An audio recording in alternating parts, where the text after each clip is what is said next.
Well, here we are. It's day 3 of my quarantine here at the Sheraton in Manila. The Sheraton, there's 2 of them here in Manila. This is the one that's close to Terminal 3. The address is 80 Andrews Avenue. It's all right. It's a nice place. Wish I get to see more of it. Beautiful pool out there. Nobody's in there.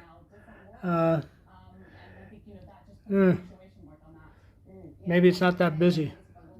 Wonder why. I mean, Philippines makes it hard enough for people to travel here. Heck, it's even hard if you're a Filipino to travel within the country. And the reason why is like each of the little,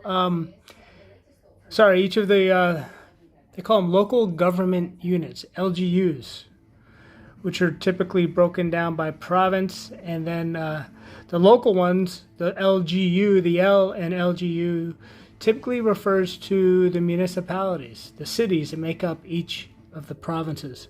Each LGU can have their own set of restrictions and travel guidelines. So it becomes very, I'm looking up the reflection of blue in my glasses, very confusing and sometimes difficult and frustrating to travel from one province to another because they have a different set of rules.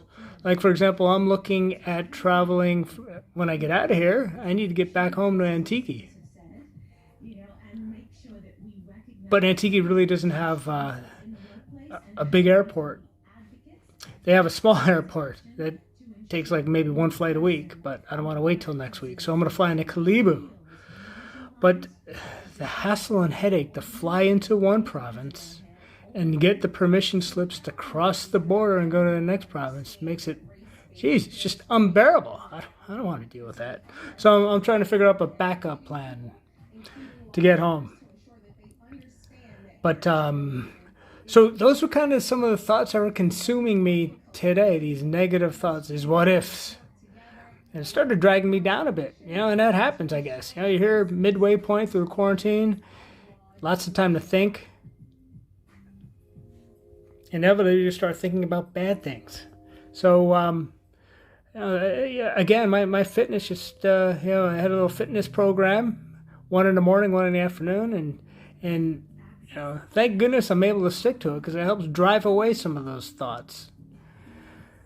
Refreshes and reframes my mindset. Otherwise, I could be thinking about the what ifs, the negative what ifs all day long. So anyway, it's one of those things that that kind of gets to you while you're in quarantine. You start worrying. And again, I'm halfway through the process, right? I'm supposed to get swabbed on day 5, and if it comes up negative, I'm out of here on day 6.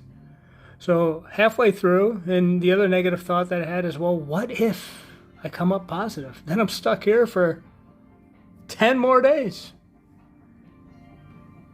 I don't want to be here for 10 days. I don't want to be here for 6. But got to do it.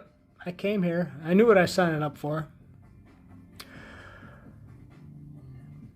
In closing, enjoy some of this video footage that I captured a few years ago. It was while I was working in Boracay. I think this is at Milkys Dive Center as a scuba instructor. But I'm behind the camera. The guy you see in there playing with the frogfish is one of the dive masters, and he was entertaining one of our students, getting him engaged while underwater. Anyway, enjoy the footage.